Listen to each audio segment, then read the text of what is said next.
반갑습니다. 강의를 진행할 저는 임성국이라고 합니다. 자, 영화 속에 등장한 인공지능들 이제 조금 더 보도록 하겠습니다.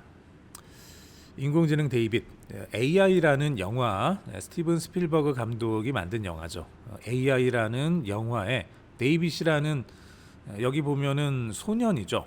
소년 모습을 한 아이 모습을 한 인공지능이 등장을 합니다. 로봇인데 이 데이빗이라는 이 아이는 인공지능이고 로봇인데 왜 만들어졌냐 그러면은 아이를 갖지 못한 혹은 아이가 없는 그런 사람들에게 아이로 입양될 수 있도록 만들어진 로봇이에요. 조금 특이하죠. 보통 우리가 로봇이라고 하면은 어떤 일을 하기 위해서 만들어지는 그런 로봇인데 이 스티븐 스필버그라는 이 감독이 만든 AI라는 이 영화 속에서는 사람들이 가지고 있는 욕망, 욕구를 그대로 이제 반영을 시키죠. 그래서 아이가 없는 사람들은 우리가 종종 신문이나 이런 데 보면은 멀리서 입양을 하기도 하죠. 자, 입양을 하기도 하고요. 아이가 없기 때문에 아이를 낳을 수 없기 때문에 이제 멀리서 입양을 하기도 하는 이런 사람들을 대상으로 해서 차라리 이런 사람들에게 인공지능 로봇을 선사하면 어떨까 하라는 이런 주제로 이제 만들어졌습니다. 그리고 이 영화 속에 보면은 이제 데이빗뿐만 아니라 사람들이 가지고 있는 욕구를 충족시키기 위해서 이를테면은 이제 뭐 쉽게 말해서 성관계를 해주는 이런 로봇들도 만들게 되죠. 이런 로봇들도 있는 거예요. 사람들이 원하는 것을 그대로 만들게 됩니다. 그리고 이렇게 만들어진 로봇들이 지능을 가지고 있어서 이 지능을 가진 로봇들은 마치 자기가 사람인 것처럼 그렇게 생각을 하게 되죠. 그래서 사랑을 갈구하는 이런 이제 아이 로봇이 만들어집니다. 인간 부모의 사랑을 얻기 위한 이제 이런 이제 갈망을 가지고 있는 데이빗이라는 로봇이 이제 등장을 하게 되죠. 인공지능 데이빗은 불치병에 걸린 부모의 아들을 대신하기 위해서 이제 부모에게 입양이 되는데, 근데 이제 이 불치병 걸렸던 이 아이가 치료가 되죠. 치료가 되면서 이 이제 데이빗은 버려집니다. 더 이상 쓸모가 없어진 거죠. 폐기가 되는 거죠. 마치 가전제품처럼 집에 열심히 밥을 하기 위해서 밥솥을 샀는데 더 이상 이 밥솥에 필요가 없어지면은 얘를 잘 보관하진 않죠. 필요가 없어지면은 그냥 중고마켓에 팔든지 아니면 버리든지 이렇게 이제 버려지고요. 버려졌지만 여전히 데이빗은 이 데이빗이 만들어진 목적 자체가 사람의 사랑을 얻기 위함이었어요. 그러다 보니까 계속해서 부모의 사랑을 갈구하게 되고 그걸 위해서 여행을 하게 되죠. 계속 여행하면서 다른 로봇들을 만나고 이제 맨 뒤에는 어떤 이제 외계인들을 만나면서 자기가 원했던 어떤 꿈들을 간직하고 이 꿈들을 구현해가는 그런 영화였습니다. 여기서 이 영화에 등장한 인공지능은 사람의 감정을 느낄 수 있는 인공지능이에요. 그리고 사람이 되고 싶다는 꿈을 꾸는 인공지능이에요. 마치 사람 같은 거죠. 즉 우리가 인공지능, 로봇이라고 얘기를 했을 때 이 인공지능이 로봇이 무엇을 의미하느냐라고 생각을 했을 때 영화 속에서는 이건 기계나 혹은 컴퓨터나 혹은 지식의 발전에 따른 IT의 발전에 따른 어떤 정확한 현 단계를 그대로 구현하기보다는 사람들이 원하는 혹은 사람들이 생각하고 있는 상상 속의 어떤 이제 목표를 가지게 되죠.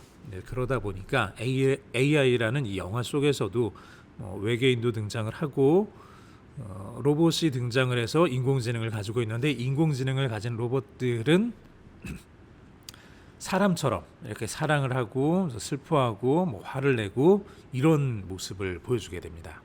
이게 인공지능에 대해서 사람들이 가지고 있는 일반적인 어떤 생각이란 얘기예요. 바이센티니얼 맨이라는 이 크로스 콜럼버스 감독의 영화가 있는데 여기서 인공지능 로봇인 앤드류가 있습니다. 이 인공지능 로봇 앤드류는 주인집 딸을 사랑하게 되죠. 역시 로봇인데 사랑하면서 로봇의 한계를 극복하려고 굉장히 노력하는 이런 모습을 보이게 됩니다. 그래서 이 영화 속에서는 이제 집을 떠나죠. 인간이 되기 위해서. 인간이 되기 위해서 이 로봇은 지능도 가지고 있고 호기심도 가지고 있고 사랑도 가지고 있고 예술적 창조 능력까지 갖추고 있고 그리고 집을 떠나고 모험을 하면서 결국은 인간이 되는 이런 과정을 보여줍니다. 맨 마지막 부분에서 앤드류는 인간이 돼서 다시 돌아오게 되죠. 자, 이런 지능, 인공지능에 대한 사람들이 가지고 있는 혹은 영화 속에서 보여주고 있는 이런 모습들이 있습니다. 자, 뉴스에 등장하고 있는 인공지능을 한번 보게 되겠습니다. 뉴스에는 우선은 IBM의 딥블루라는 이 인공지능을 우리가 또 생각해 볼 수 있는데요. 이 딥블루는 1997년에 IBM 슈퍼컴퓨터 딥블루라는 슈퍼컴퓨터가 체스 게임에서 세계 챔피언인 가리 카스파로프라는 소련인일 거예요. 이 사람을 상대로 해서 체스 대국을 거둬서 2승 3무 1패로 승리했던 이런 게임이 있습니다. 자, 이 딥블루가 했었던 게 정말 인공지능이냐에 대해서는 조금 학자들마다 견해는 조금 달라요. 뭐냐 그러면 딥블루가 사용했던 그 알고리즘 혹은 체스를 뒀던 방식은 뭐냐 그러면 기존에 있었던 굉장히 많은 그 체스의 그 기보들이 있을 거 아니에요. 그리고 체스의 기보들 하나가 움직였을 때 얘를 어떻게 움직인다라는 거의 생각하지 않고 그냥 순간적으로 두자마자 바로 그냥 0.1초 만에 두게 되는 하나의 패턴들이 있습니다. 이 패턴들을 시중에 나와 있는 이미 현재 나와 있는 거의 모든 패턴들을 컴퓨터에 다 입력을 시킨 거죠. 그래서 빠르게 그 속에서 검색해서 찾을 수 있게 하고 많은 메모리를 이용해서 이 어떤 패턴들을 입력을 시켜서 체스를 두게 했던 이 인공지능입니다. 그러다 보니까 얘가 바른 인공지능이다라고 말하기에 조금 부족하다라고 이렇게 얘기하는 이런 학자들도 있습니다. 다만 그렇더라도 컴퓨터인 딥블루라는 프로그램이 사람 챔피언인 가리 카스파로프 즉 체스의 세계 챔피언을 이겼다라는 사실은 굉장히 좀 충격적인 사실이었죠. 그래서 97년에 이런 일이 있었습니다. 자, 여기까지만 하더라도 그리고 여기 IBM 왓슨 우리가 IBM의 왓슨은 두 가지로 좀 많이 이해를 하고 있죠. IBM의 왓슨 같은 경우 첫 번째로 우리가 알고 있는 거는 의료 쪽에 있는 데이터들을 많이 가지고 있는 이 컴퓨터이기도 합니다. 두 번째로 이 왓슨이 처음 알려지게 된 건 2011년도에 그 제퍼디 프로그램에서 인간과 함께 대결해서 최장 기간 우승자 그리고 최다 상금 수상자 양쪽에 있는 거죠. 한쪽에는 최장 기간 우승했던 사람, 다른 쪽에는 최다 상금을 수상했던 사람, 이 두 사람과 IBM 왓슨 이 셋이 대결을 해서 결국은 거의 압도적인 승리를 거뒀던 이런 일이 있었습니다. 그래서 이때 인공지능 왓슨이 또 등장을 했고요. 이때 인공지능은 인간의 언어로 된 그 질문을 이해할 수 있는 그런 인공지능이었다. 그리고 그 질문을 이해했을 뿐만 아니라 거기서부터 정보를 검색하고 해답을 도출해낼 수 있었다라는 것이었죠. 2011년도니까 사실은 지금으로부터 한 10년도 전에 있었던 일이죠. 그때부터 벌써 인간의 언어로 된 질문을 이해하고 이해한다는 얘기는 사람이 이해하는 것과는 조금 다릅니다. 컴퓨터 혹은 인공지능에서 인공지능의 관점에서 인간의 언어로 된 질문을 이해하고 그 속에서 내가 어떤 정보를 찾아야 되는지를 찾아내고 그 정보를 검색해서 해답을 도출해내는 이런 과정을 IBM 왓슨이 가졌습니다. 여기까지만 하더라도 인공지능이 계속 발전을 잘 하고 있구나 이 정도였던 것 같아요. 그러다가 체스 같은 경우는 체스를 두는 사람들 사이에서도 그런 얘기들이 있었거든요. 이것은 우리가 깊이 생각을 하기보다는 얼마나 많은 이제 뭐 기보라고 할까요? 어떤 패턴들을 암기하고 있느냐가 중요했어요. 얼마나 많은 패턴들을 암기하고 있고 상대방이 A라는 패턴으로 나왔을 때 내가 이제 B라는 패턴으로 받아치는 이 받아치는 이제 바르게 받아치는 방식을 얼마나 내가 더 많이 더 가지고 있느냐, 얼마나 더 잘 외우고 있느냐, 이게 상당히 중요한 승부처였는데, 그러다 보니까 체스라는 게임에서 인간을 컴퓨터가 이겼다는 사실이 그렇게까지 많이 중요하지는 않았습니다. 아, 그럴 수도 있지. 뭐 이 정도였죠. 반면에 바둑이라는 게임은 조금 달랐죠.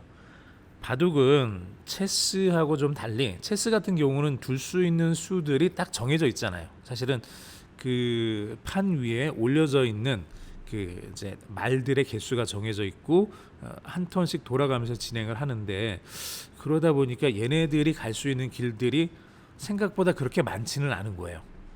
물론 인간의 시각에서 봤을 때는 굉장히 많기는 하지만 컴퓨터, 특히 이 슈퍼컴퓨터, 많은 메모리를 가지고 있는 슈퍼컴퓨터의 입장에서 봤을 때는 얘가 갈 수 있는 길들은 그렇게 많지는 않았던 거죠. 그래서 컴퓨터를 사용해서 모든 경우의 수를 다 입력을 할 수가 있었는데, 바둑은 그게 조금 불가능했던 거예요. 바둑은 생각보다 체스처럼 각각의 말들이 가는 길은 이제 다 달라서 이렇게 되어 있지는 않지만 똑같죠. 양쪽에서 돌을 하나씩 순서대로 두는 이런 방식이어서 오히려 더 심플해 보이지만 가로 세로 19 곱하기 19인가요? 이 판 위에 돌을 놓는 순서들이 너무나도 경우의 수가 많기 때문에 이거는 이제 도저히 어떤 인공지능이라고 하더라도 인간의 직관력을 넘어서지 못할 거다라고 생각했던 게임이 바둑이었어요.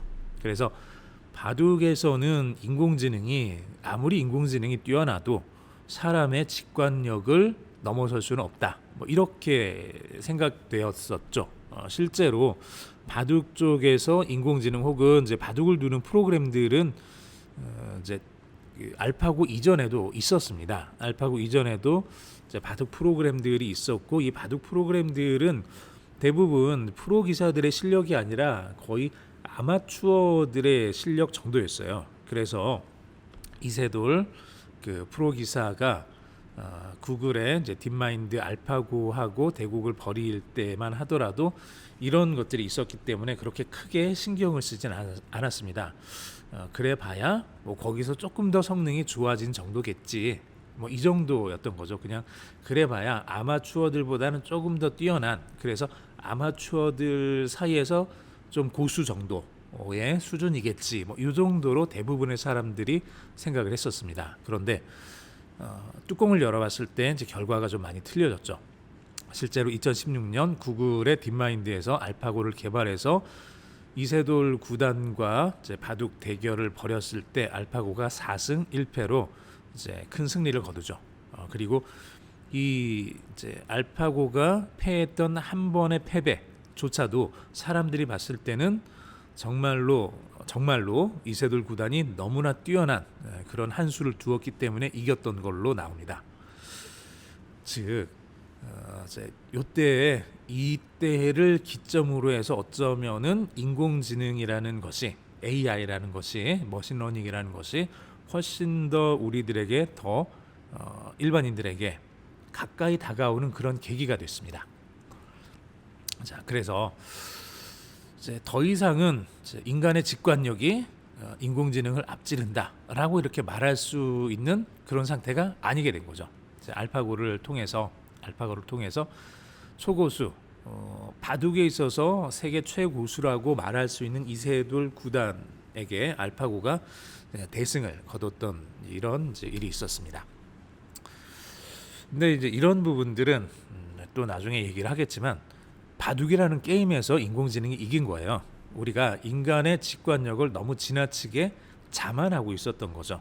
컴퓨터라는 이 시스템이 메모리와 함께 굉장히 빠른 처리 속도를 가지고 여러 가지 작업들을 수행했을 때 이것들을 우리가 잘 알지 못하는 상태에서 인간의 직관이 그거보다 뛰어날 거야라고 그냥 막연함을 가지고 있었던 그 생각이 어찌 보면은 요 이번 요 사건에서 이 사건은 일어날 수밖에 없는 일이었어요.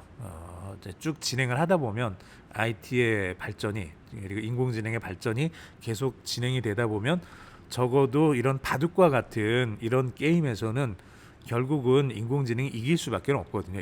이거는 이제 올 수밖에 없는 아주 가까운 미래에 올 수밖에 없는 현실이었는데 얘를 이제 인간의 직관력은 그거를 뛰어넘는다라고 믿고 있었던 좀 그 맹신이 문제였던 거죠. 그러다 보니까 그 맹신이 깨지는 순간 사람들에게는 불안감으로 다가오게 되죠. 그리고 미래에 대한 두려움으로 다가오게 되는 거죠. 이제 이런 일들이 좀 이제 일어났었습니다.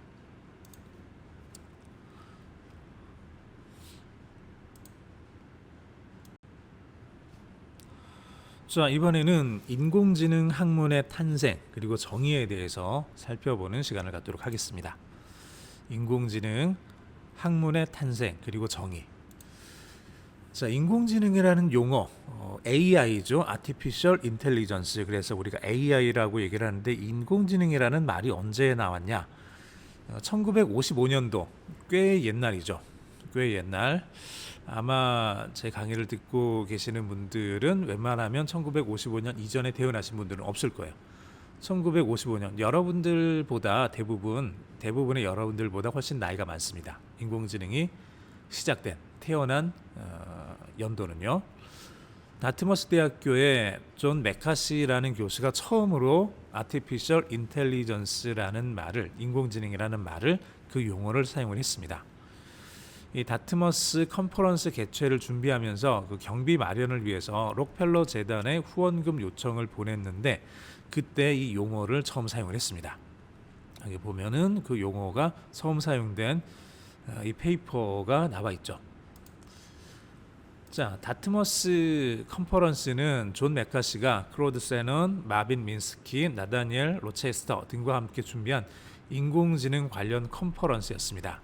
최초의 컨퍼런스였죠. 그러면서 인공지능 역사에서는 빼놓을 수 없는 처음에 시작한 이제 그 시점이었으니까 굉장히 중요한 컨퍼런스였습니다. 이때 발표된 연구들을 통틀어서 이제 인공지능이라는 용어로 부르기로 했습니다. 이제부터 그 시점부터 인공지능이라는 이름을 가진 학문이 본격적으로 시작이 된 것이죠. 자, 그러면 인공지능의 아버지 다트머스 컨퍼런스에 참석한 사람들이 있는데요. 여러분들 아마 이 사람들 중에서 다는 이제 알지는 못하겠지만 아마 이름이 들어본 사람들이 좀 있을 수도 있습니다. 여기에 참석한 10명을 일컬어서 인공지능이라는 학문을 설립한 인공지능의 아버지라고 이렇게 이제 부르는데 이 참가자 일부들은 이제 대부분 나중에 노벨상을 받거나 혹은 튜링상을 수상을 합니다. 즉 이제 컴퓨터 분야 쪽에서는 굉장히 뛰어난 사람들이라는 얘기예요. 여기 있는 사람들이 존 메카시, 클로드 셰넌, 마빈 민스키, 나다니엘 로체스터, 레이 솔로모노프, 올리버 셀프리지, 트렌처드 무어, 아서 사무엘, 앨런 뉴엘, 허버트 사이먼 이런 이제 10명의 사람들이 인공지능의 아버지였고요. 이 사람들이 이제 노벨상 혹은 튜링상 이런 것들을 이제 많이 수상을 합니다. 실제로 나중에 우리가 마빈 민스키라는 요 이름은 이제 나중에 한 번 더 듣게 될 거예요. 마빈 민스키라는 사람에 의해서 인공지능을 연구해 가는 데 있어서 이 사람들이 이제 크게 두 가지라고 생각을 하시면 돼요. 자, 인공지능을 연구해 나가는 데 있어서 중요한 발견을 한 사람들도 있고요. 그러면서 이렇게 가면은 안 된다, 이렇게 가면 망한다라고 말하는 사람들도 이 중에 있습니다. 이런 연구들인 거죠. 자, 즉 우리가 어떤 걸 연구한다고 했을 때 이렇게 가면 안 되는 걸 뻔히 알면서 이걸 계속 하게 되면 어떻게 되죠? 자, 이를테면은 우리가 배를 만들어야 되는데 도저히 이걸로는 물에 뜰 수 없는 그런 재질을 사용해서 배를 계속 만들고 있어요. 물론 쇠를 사용해서 물에 뜰 수 있는 이제 배를 만들 수는 있죠. 그런데 그게 아니라 이제 이를테면은 쇠가 아니라 이제 중간중간에 구멍이 듬승듬승 나 있는 그런 재질을 사용해서 계속 배를 만들려고 노력을 하고 있다. 그러면은 좀 문제가 있겠죠. 그런 경우들은 빨리 중단을 시켜야 되죠. 이건 안 된다. 빨리 중단을 시키고 새로운 재질을 찾아서 그쪽으로 넘어가야 됩니다.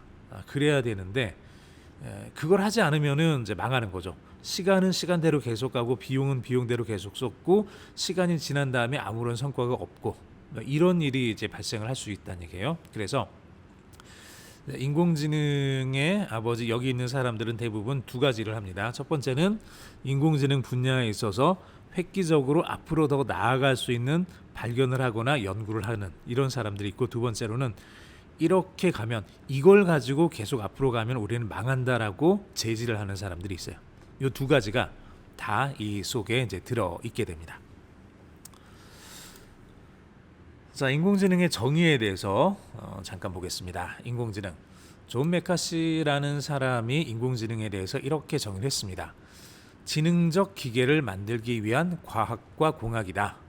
이렇게 지금 말한 거죠. 지능적 기계를 만들기 위한 과학과 공학이다. 인공지능이라고 했는데 인공지능이 뭐냐? 그랬더니 지능적 기계를 만들기 위한 과학과 공학이다. 그러면 지능적 기계가 뭐냐? 이 지능적 기계가 뭔지 또 굉장히 좀 애매하죠. 모호합니다. 즉 우리가 인공지능이라는 말을 할 때 1950년대부터 지금까지 여전히 지능이 무엇인지에 대해서 우리에게는 완성된 정의가 없습니다. 즉 지능이 무엇이냐에 따라서 여러 명의 학자들이 이야기하는 정의는 있어요. 자, 다양한 학자들이 지능에 대해서, 인공지능에 대해서 정의한 정의는 있습니다. 그런데 모든 학자들이 공통적으로 공감하는, 모든 학자들이 공통적으로 채택하는 그런 정의는 아직은 존재하지 않는다는 얘기예요.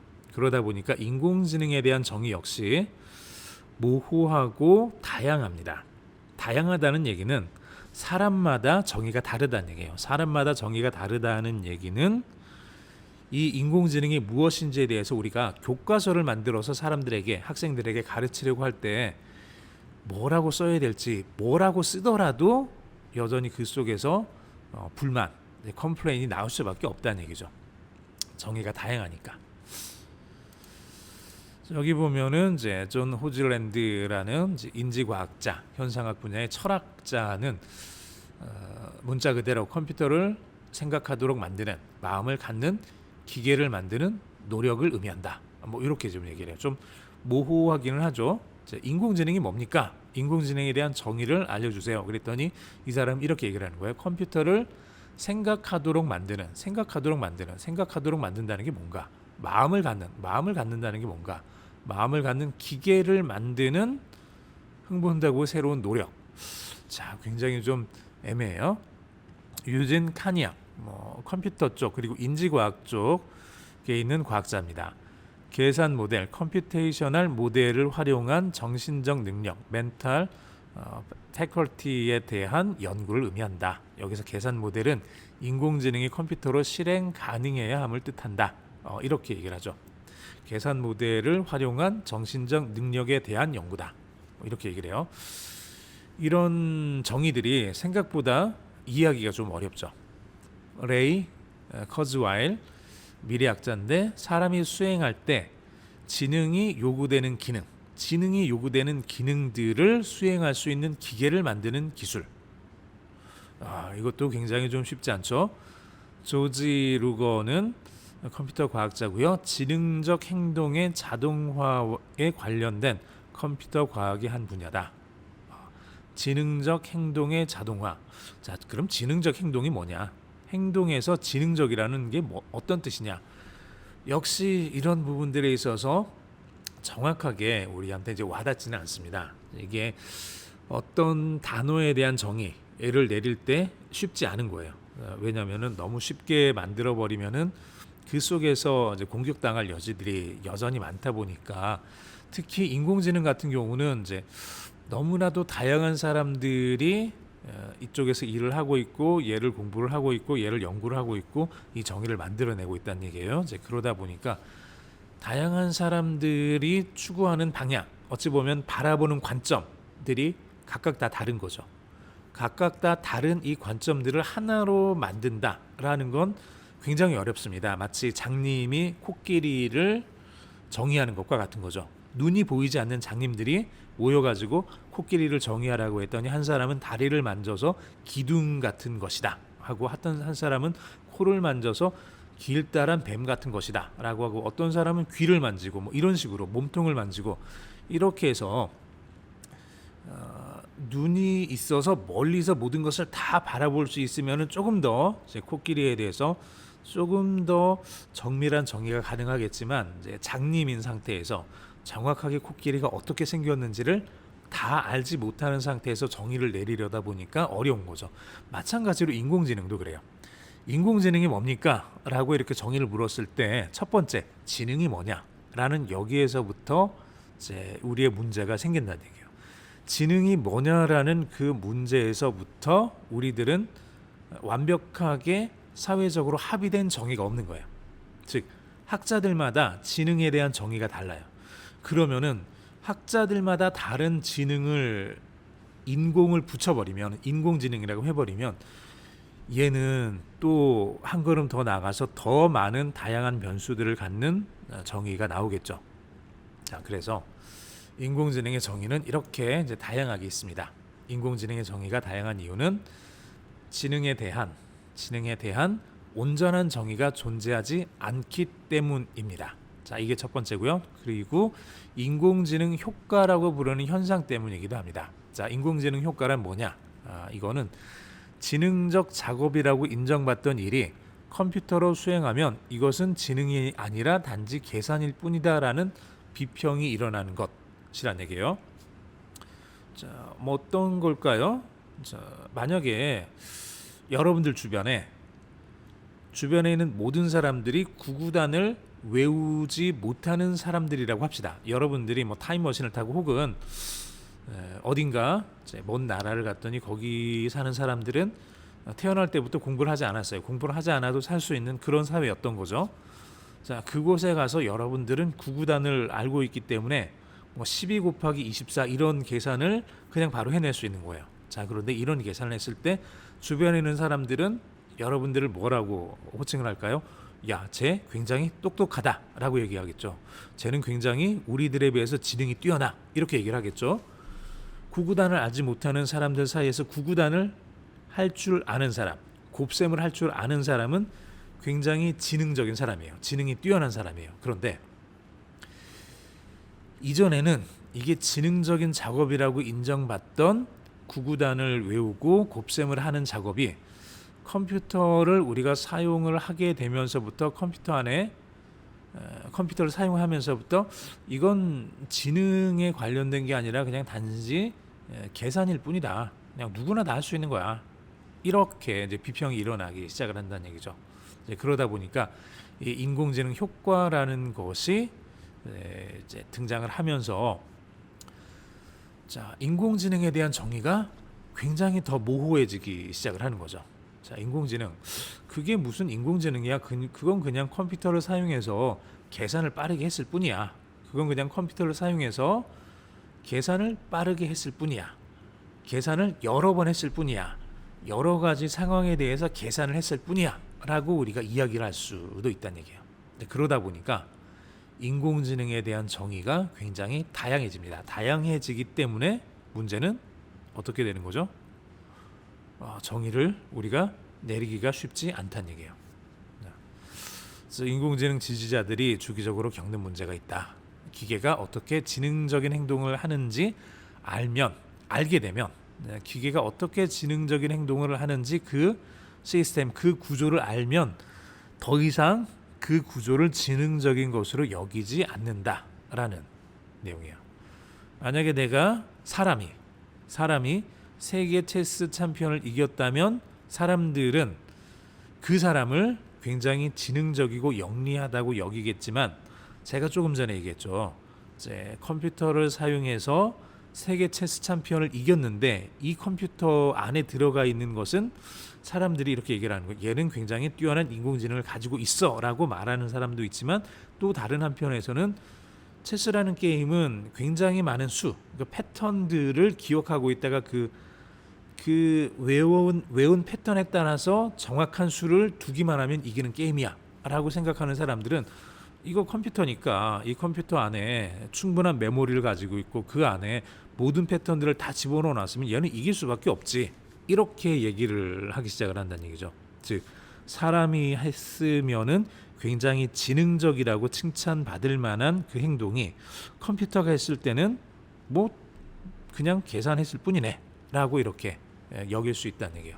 자, 이러다 보니까 인공지능이 무엇이냐, 인공지능에 대한 바른 정의 혹은 사회적으로 통합된 정의, 이게 사회적으로 합의된 정의들을 도출하는 게 굉장히 어렵게 됐습니다.